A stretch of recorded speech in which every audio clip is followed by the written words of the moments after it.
presya. I just want to help my dad sa pag-change ng door stay sa aming sasakyan.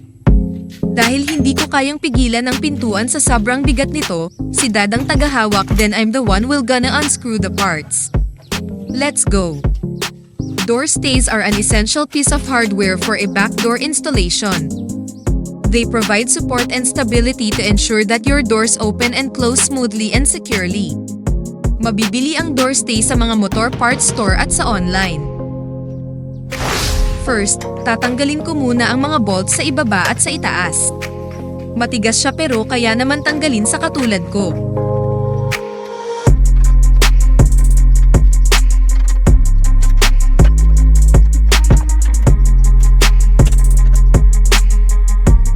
At last na-remove ko na ang isa sa left side. Then ikakabit ko na ang bagong door stay.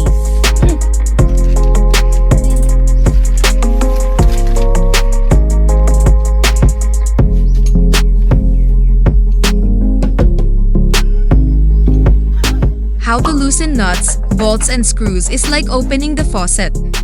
Lagi mong tatandaan kung paano buksan ang gripo, ganun din ang ikot ng pagbubukas ng mga screw at bolts. Unscrew by turning anti-clockwise or to the left. To loosen a bolt, turn it to the left or anti-clockwise while holding the nut in place with a spanner or wrench.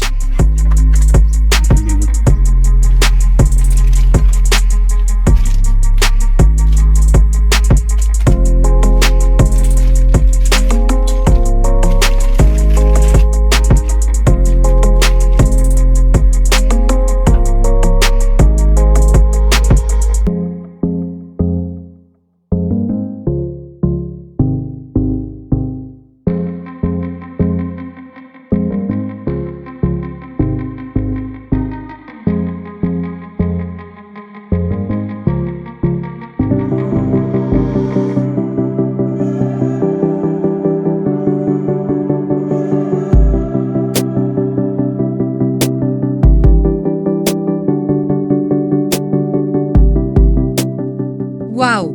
Natapos ko na at nakabit ko na lahat from left to right. The moment of truth. Subukan kong e-close.